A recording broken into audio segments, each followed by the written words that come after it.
गंगा किनारे एक मछुआरे की बेटी जन्मी, जिसे लोग काली कहकर पुकारते थे, परंतु उसका असली नाम सत्यवती था। उसकी देह से मछली की गंध आती थी, जिससे लोग दूर रहते। वह नाव चलाकर अपने पिता की सहायता करती, किंतु उसका भाग्य उससे कहीं बड़ा था। एक दिन महर्षि पराशर उसकी नाव में सवार हुए। सत्यवती की दिव्य सुंदरता से प्रभावित होकर उन्होंने वरदान दिया कि उसकी गंध कस्तूरी सी सुगंध में बदल जाएगी और वह एक शक्तिशाली वंश की जननी बनेगी। उसी क्षण सत्यवती के गर्भ से एक पुत्र उत्पन्न हुआ, महर्षि वेदव्यास, जो भविष्य में महाभारत के रचयिता बने। समय बीता और सत्यवती की सुंदरता की ख्याति हस्तिनापुर के राजा शांतनु तक पहुंची।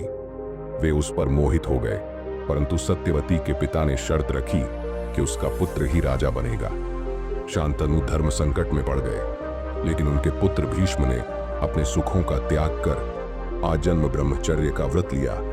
सत्यवती हस्तिनापुर की रानी बनी, परंतु नियति के खेल अजीब होते हैं। शांतनु के निधन के बाद सत्यवती ने अपने पुत्रों चित्रांगद और विचित्रवीर्य को गद्दी पर बैठाया, परंतु दोनों असमय मृत्यु को प्राप्त हुए।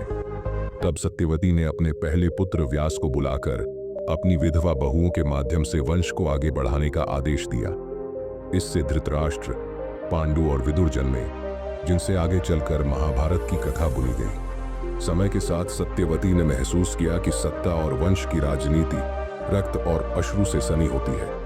अपने पुत्रों और पोत्रों की नियति देखकर उन्होंने महल त्याग कर वनगमन किया, जहां उन्होंने अपने जीवन की अंतिम सांस ली। इस प्रकार एक मछुआरे की बेटी से राजमाता तक का उनका सफर इतिहास में अमर हो गया।